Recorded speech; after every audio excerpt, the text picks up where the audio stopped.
नमस्कार, मैं डॉक्टर राकेश पाठक। प्रधानमंत्री नरेंद्र मोदी, उनकी सरकार और उनकी पार्टी के पाखंड की कलई खुल गई है। अब पूरा देश और दुनिया ये जान चुके हैं कि उनकी कथनी और करनी में कितना फर्क है। एक तरफ प्रधानमंत्री नरेंद्र मोदी क्रिसमस के मौके पर चर्च जाते हैं, प्रभु ईसा मसीह के चरणों में मत्था टिकाते हैं, ईसा मसीह की शिक्षाओं के पालन का उपदेश देते हैं, और दूसरी तरफ उन्हीं के समर्थक पूरे देश में ईसाइयों पर कहर बरपा रहे हैं। इसी तरह भारतीय जनता पार्टी और नरेंद्र मोदी का पितृ संगठन राष्ट्रीय स्वयंसेवक संघ और उसके सुप्रीमो डॉक्टर मोहन भागवत भी कथनी और करनी में कितना फर्क रखते हैं, ये भी पूरी दुनिया ने देख लिया है। एक तरफ मोहन भागवत पूरी दुनिया को एक परिवार बताते हैं, वसुधैव कुटुंबकम का राग अलापते हैं, और दूसरी तरफ उन्हीं के कार्यकर्ता, उन्हीं के स्वयंसेवक और उन्हीं के संघ के आनुषंगिक संगठन ईसाई समाज को अपने वार्षिक पवित्र पर्व को मनाने से रोकते हैं। पूरे देश में क्रिसमस से पहले शुरू हुई घटनाएं एन क्रिसमस के दिन तक जारी रहीं। इन घटनाओं में गिरजाघरों में घुसकर ईसाई समाज के साथ बदसलूकी से लेकर सांता क्लॉज की पोशाक पहनने तक पर इन बलवाइयों ने, इन दंगाइयों ने, इन भगवा ब्रिगेड के गुंडों ने जबरदस्त कहर बरपाया है। और प्रधानमंत्री नरेंद्र मोदी, उनकी सरकार, राष्ट्रीय स्वयंसेवक संघ के सुप्रीमो सब के सब गुड़ खाए बैठे हैं।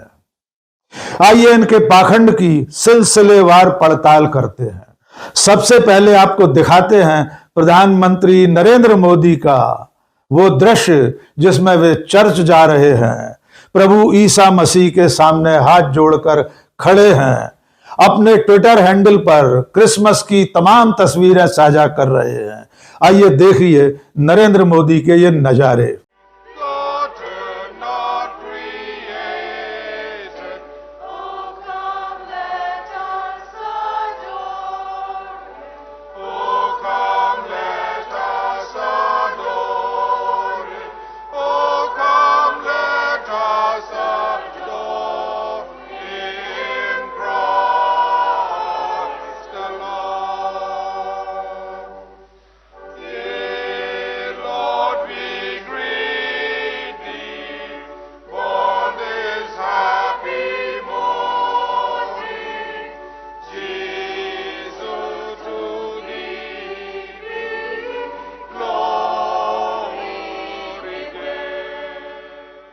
नरेंद्र मोदी के इस दृश्य के बाद उनका एक कथन और सुनवा देते हैं, जिसमें वे ये दावा कर रहे हैं कि उनका ईसाई समाज से बहुत पुराना नाता है।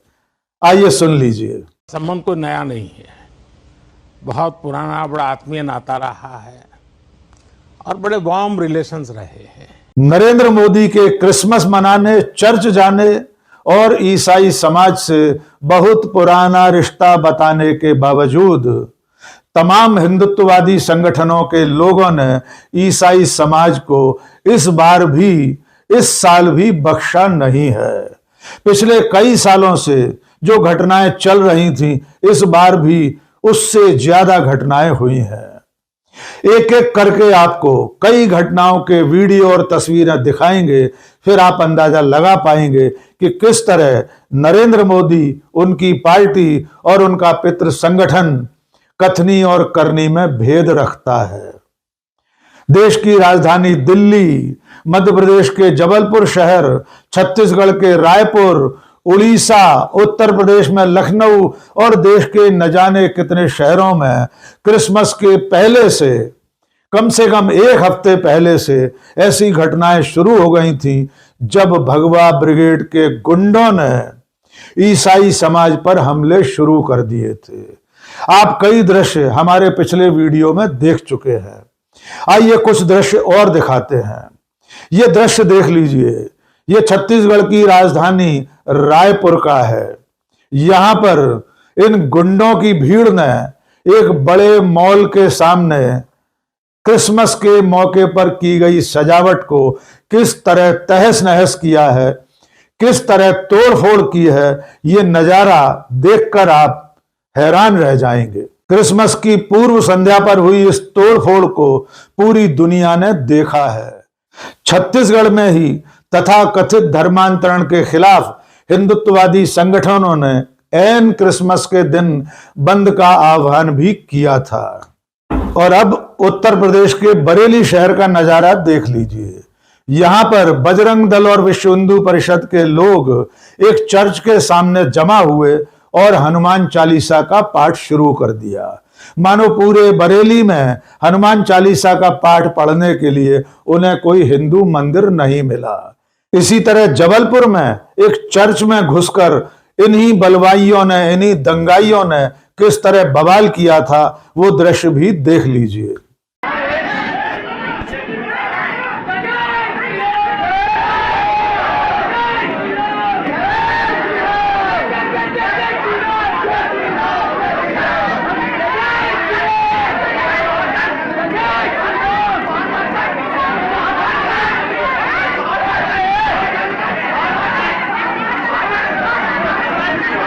इसी तरह केरल में राष्ट्रीय स्वयंसेवक संघ के कार्यकर्ताओं ने एक घर में घुसकर कैरोल सिंगिंग कर रहे यानी क्रिसमस के गीत गा रहे लोगों पर हमला कर दिया था।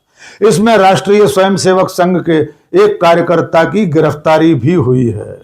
क्रिसमस से 4 दिन पहले जबलपुर में बीजेपी की नगर इकाई की उपाध्यक्ष अंजू भार्गव ने एक कार्यक्रम में घुसकर किस तरह एक नेत्रहीन महिला से बदसलूकी की थी, उसे अंधी कहकर कहा था कि तू इस जन्म में तो अंधी हुई है, अगले जन्म में भी अंधी ही होगी। उसका गुनाह सिर्फ इतना था कि वो अपनी बेटी को ईसाइयों के कार्यक्रम में लेकर आई थी। उड़ीसा में एक गरीब आदमी सड़क पर बैठकर सांता क्लॉज की टोपी और क्रिसमस संबंधी दूसरा सामान बेच रहा था और उसे यह कहकर प्रताड़ित किया गया कि यह हिंदू राष्ट्र है, यहां न क्रिसमस मनाया जा सकता है और न सांता क्लॉज की टोपी बेची जा सकती है। और यह नजारा है राजधानी दिल्ली में लाजपत नगर का। यहां पर कुछ महिलाएं सांता क्लॉज की टोपी लगाकर जा रही थीं और तब उन्हें सड़क पर बजरंग दल के लोगों ने किस तरह धमकाया था, ये इस दृश्य में आप देख सकते हैं। इसी तरह लखनऊ में चर्च के सामने जाकर एक भीड़ ने जय जय श्री राम के नारे लगाए, हरे रामा हरे कृष्णा का भजन करने लगे थे।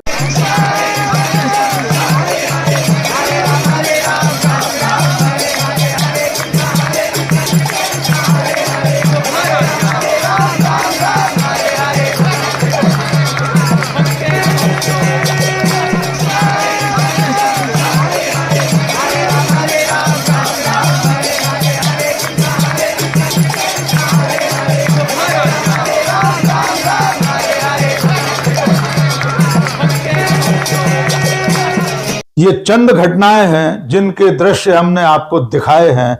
ऐसी न जाने कितनी घटनाएं पूरे देश में क्रिसमस के दिन हुई हैं और उसके कई दिन पहले से चली आ रही हैं। आप अंदाजा लगाकर देखिए कि आज की तारीख में इंटरनेट के इस युग में देश में हो रही ये घटनाएं जब बाकी की दुनिया देखती होगी तो हमारे देश की कैसी छवि बन रही है।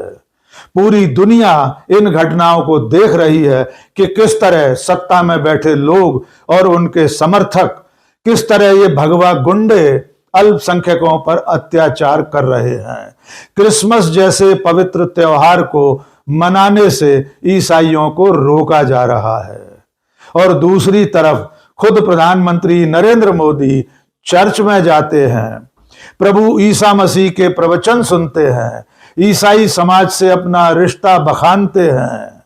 इसके बावजूद न तो उनकी सरकार इन भगवा ब्रिगेड के गुंडों पर कोई कार्रवाई करती है और न राष्ट्रीय स्वयंसेवक संघ की तरफ से इस तरह के असामाजिक तत्वों पर किसी तरह की रोक टोक लगती है। इसीलिए कांग्रेस के राष्ट्रीय प्रवक्ता पवन खेड़ा ने कहा है कि ये लोग मोदी और आरएसएस के बोए हुए बीज हैं, उन बीजों में से निकली हुई खरपतवार है। ये असल में धर्म के दुश्मन हैं और देश के दुश्मन हैं। आइए सुनिए पवन खेड़ा ने क्या कहा। कुछ गुंडे लोग चर्चेज में जाकर, मॉल्स में जाकर तोड़फोड़ मचा रहे हैं, सांता क्लॉज की टोपी खींच रहे हैं, उसको दौड़ा रहे हैं, गुंडागर्दी का एक माहौल बना रहे हैं। एक अजीब सी परंपरा हमने देखी पिछले 10-11 सालों में कि रामनवमी हो या हनुमान जयंती हो तो साहब ये लोग चले जाएंगे मस्जिदों के बाहर डीजे बजा बजा के, उकसाने वाले गाने लगा लगा के नाच रहे हैं। क्रिसमस है तो चर्च के बाहर हनुमान चालीसा पढ़ रहे हैं। आपने कभी सोचा है? मतलब बेवकूफी है, मूर्खता है, गुंडागर्दी है। अपने त्योहार में अपने मंदिर, अपने घर, अपनी सड़कों पर नहीं, मस्जिदों के बाहर जाकर डीजे बजाएंगे। उनके त्योहार में वहां जाकर हनुमान चालीसा पढ़ेंगे। क्यों साहब? ये खरपतवार है और ये खरपतवार नतीजा है आरएसएस की जो जहरीले बीज जो इन्होंने बोए हैं, प्रधानमंत्री नरेंद्र मोदी ने बोए हैं, संघ ने बोए हैं, आज से नहीं कई सालों से बो रहे हैं। ये खरपतवार उन्हीं बीजों से निकला है। इनके आचार में हिंसा है, इनके विचार में नफरत है। ये हिंदू नहीं है, ये किसी, इनका कोई धर्म हो ही नहीं सकता। इनका धर्म ही नफरत है। तो कम से कम मैं अपने धर्म, अपने देश, अपने समाज को इस खरपतवार से जरूर बचाऊंगा। पूरे विश्व में लोग हंस रहे हैं, हैरान हो रहे हैं कि भारत को हो क्या गया। इतनी पुरानी सभ्यता और इतना डर, सांता क्लॉज की टोपी से डर गए। और इस बीच में ईसाइयों पर पिछले एक हफ्ते में जितनी हमले की घटनाएं हुई हैं, उसकी गूंज पूरी दुनिया में पहुंची है। ब्रिटेन के बहुत बड़े अखबार द टेलीग्राफ ने ईसाइयों पर हमले की खबर को बहुत प्रमुखता से छापा है। टेलीग्राफ के मुताबिक भारत में अल्पसंख्यकों पर, खास तौर से ईसाइयों पर हाल के दिनों में 60 से ज्यादा हमले की घटनाएं हुई है। टेलीग्राफ का मानना है कि भारत में हो रही इन घटनाओं को सरकार का, सत्ता का संरक्षण हासिल है। भारत में ईसाइयों और मुसलमानों पर हो रहे जुल्म पर अब सोशल मीडिया पर कई सवाल पूछे जाने लगे हैं और इनमें सबसे अहम सवाल है कि अगर इसी तरह दुनिया के दूसरे देशों में जो हिंदू बसे हुए हैं उनके साथ सलूक होने लगे तो क्या होगा। आप जानते हैं, यूरोप, अमेरिका और खाड़ी के देशों में हिंदुस्तान के अनगिनत लोग बसे हुए हैं। वे अपने भारतीय संस्कारों, हिंदू पूजा पद्धति से आज भी वहां जीवन यापन कर रहे हैं। दुनिया के न जाने कितने देशों में हिंदू पूजा स्थल बने हैं। खाड़ी देशों से लेकर अमेरिका तक बड़ी संख्या में मंदिर बने हैं। हर हिंदू त्योहार दुनिया के हर देश में पूरे हर्ष और उल्लास के साथ मनाया जाता है।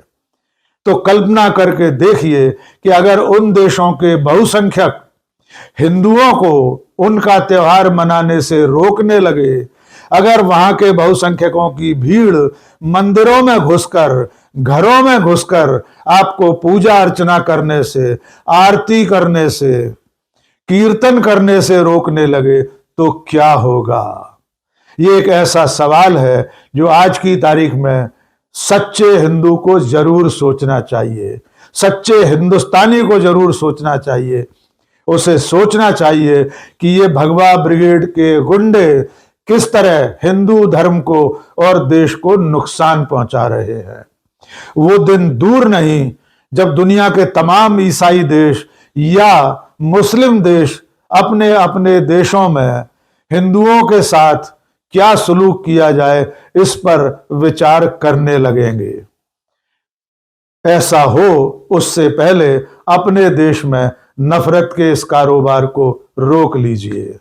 हो सके तो अपने आसपास ऐसे लोगों के खिलाफ खड़े होइए, आवाज उठाइए जो दूसरे अल्पसंख्यकों को अपना तीज त्योहार, अपना पर्व मनाने से रोक रहे हैं। क्योंकि नरेंद्र मोदी और उनकी सरकार से कोई उम्मीद करना बेमानी है। जो कुछ हो रहा है उसमें नरेंद्र मोदी, राष्ट्रीय स्वयंसेवक संघ, भारतीय जनता पार्टी, केंद्र सरकार और राज्यों की सरकारों की सरपरस्ती शामिल है। आज के इस वीडियो में बस इतना ही। बहुत बहुत शुक्रिया। जय हिंद।